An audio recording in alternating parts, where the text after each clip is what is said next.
வெளியூர் பயணமா? ரிசர்வேஷன் கிடைக்கலையா? படிக்கட்டு ஏறி இறங்க ரொம்ப சிரமமா இருக்கா? டிராப் டாக்ஸி புக் பண்ணுங்க. ஒரு வழி கட்டணம் மட்டுமே. டிராப் டாக்ஸி, எங்கும் எப்போதும்.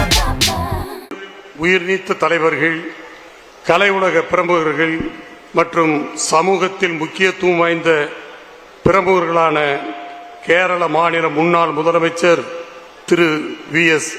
அச்சுதானந்தன், ஜார்க்கண்ட் மாநில முன்னாள் முதலமைச்சர் திரு சிபு சோரன், நாகாலாந்து மாநில ஆளுநர் திரு இல கணேசன், இந்திய கம்யூனிஸ்ட் கட்சியினுடைய முன்னாள் பொதுச் செயலாளர் திரு சுதாகர் ரெட்டி, பழம்பெரும் நடிகை திருமதி சரோஜா தேவி, பிரபல முதுபெரும் திரைப்பட தயாரிப்பாளர் திரு ஏவிஎம் சரவணன், கழக நிறுவன தலைவர் பொன்மனச்செம்மல் புரட்சித் தலைவர் டாக்டர் எம்ஜிஆர் அவர்களின் தனி உதவியாளர் திரு கே மகாலிங்கம், தமிழ்நாடு அரசு எம்ஜிஆர் திரைப்படம் மற்றும் தொலைக்காட்சி பயிற்சி நிறுவனத்தின் முன்னாள் தலைவரும் தமிழ் துறையுலக மூத்த நடிகருமான திரு ராஜேஷ், தமிழ்நாடு முன்னாள் முதலமைச்சர் மறைந்த திரு மு கருணாநிதி அவருடைய மூத்த மகன் திரு மு க முத்து, திரைப்பட இயக்குனர் திரு வி சேகர், பிரபல நகைச்சுவை நடிகர் திரு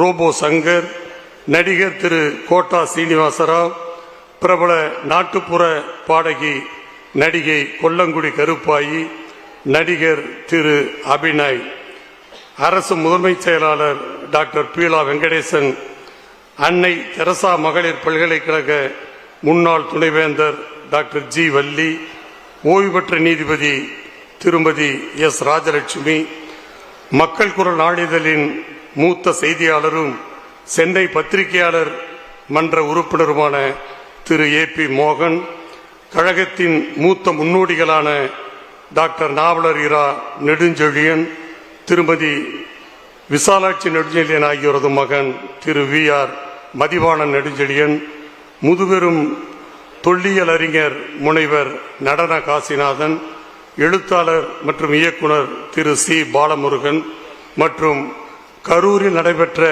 தமிழக வெற்றிக் கழகத்தின் அரசியல் பரப்புரை கூட்டத்தில் ஏற்பட்ட கூட்ட நெரிசலில் சிக்கி மரணமடைந்த 41 பேர் உட்பட பல்வேறு காரணங்களால் மரணமடைந்தவர்களுக்கு இப்பொதுக்குழு அஞ்சலி செலுத்துகிறது.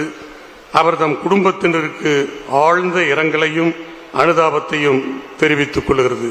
முன்மொழிபவர் திரு கே பி முனுசாமி சட்டமன்ற உறுப்பினர் அவர்கள், தற்காலிக கழக அவைத்தலைவர், கழக துணை பொதுச் செயலாளர், முன்னாள் அமைச்சர்.